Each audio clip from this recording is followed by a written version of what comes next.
राधे राधे. कशा आहात सगळे? बऱ्याच दिवसानंतर आपला ब्लॉग आला आहे. त्या मस्त उन्हाळ्याच्या सुट्ट्या लागल्या होत्या, मस्तपैकी जावं म्हटलं गावाकडे. आता महिला दिनानिमित्त थोडासा पार्टी करायची होती. नणंदबाईची इच्छा होती की सगळ्या मैत्रिणींसोबत गावी येऊ. छानपैकी सकाळी उठल्यानंतर देवाची पूजा वगैरे केल्यानंतर लगेच छानशी दारामध्ये अशी मस्त वुमन्स डे स्पेशल अशी रांगोळी काढली होती. आणि लगेच काय मग लागले बाई स्वयंपाकाला. वांगे आतुरतेने वाट बघत होते. त्यांना मस्तपैकी गरमी लागत होती. थंडगार पाण्यामध्ये चिरून टाकलं होतं आणि सगळ्या सासांना मिळून एकत्र त्यांच्यासोबत रोटगे करण्याचा बेत आखला होता. आता सासूबाई गावाकडे गेल्या की सगळ्याजणी एकत्र जावा येऊन प्रत्येक कामामध्ये मदत करू लागतात. खरंच घरामध्ये सासू असणं खरंच खूप महत्त्वाचं असतं, कारण की प्रत्येक गोष्टीमध्ये आपल्याला त्या गायडन्स करत असतात. रोटगे करणं झाले की लगेच रोटग्याला भाजून घेतलं आणि लगेच इकडे मला वांग्याची भाजी करत होती. आता तेलामध्ये जिरं मोहरी टाकली की ते लगेच डान्स करायला लागले. आता त्यांचा डान्स पाहून माझं डोकं दुखायला लागलं. लगेच त्यांना शांत करण्यासाठी त्याच्यामध्ये कांद्याची आणि याची पेस्ट टाकली. लगेच ज्यांची आतुरतेने वाट बघत होतं, फायनली 1 वाजता त्यांचं आगमन झालं होतं.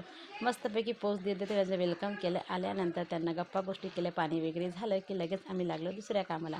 घरी आलं की देवाचं दर्शन वगैरे घेऊन आलं आणि दर्शन वगैरे झालं की जेवणाचा कार्यक्रम सुरू करायचा होता. पाहू शकता आल्यानंतर छानपैकी रोडगे तयार झाले होते. आत्याला घेऊन मात्र दोन्ही भाच्या घरामध्ये त्यांनी एंट्री केली. मस्तपैकी असे रोडगे गरमागरम तयार रेडी होते.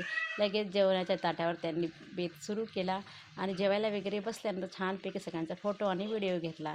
खरंच खूप मस्त वाटलं. अंगत करत बायकांनी स्वतःसाठी 8 मार्च महिला दिनानिमित्त वेळ घालवला आणि सगळ्यांसोबत वेळ घालवला. खूप छान वाटलं.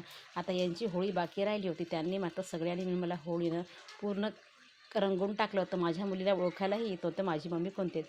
तिचं मात्र रडू एवढं सुरू होतं की मम्मीला कलर काय लावतात. आता मी एकटी पडली होती. कितीही हे केलं तरी मला त्यांनी सगळ्यांनी कलर लावला होता. पण खरंच खूप छान वाटलं. त्या दिवशी होळी नाही खेळली तर आज झालं. होळी वगैरे खेळणं झालं की सगळे जिकडं तिकडे गेल्यानंतर लगेच गावाकडे सगळ्यांनी आपापली कामे पटापट आवरून घेतली, कारण आम्हालाही परत अकोल्याला जायचं होतं. सासूबाई आणि सगळ्या मिळून एकत्र जावा वगैरे आणि कामं वगैरे आटपून घेतली की लगेच पुन्हा आमचा परतीचा प्रवास सुरू झाला. संध्याकाळी 6 वाजता गावी जाण्यासाठी निघालो. असा होता महिला दिनाचा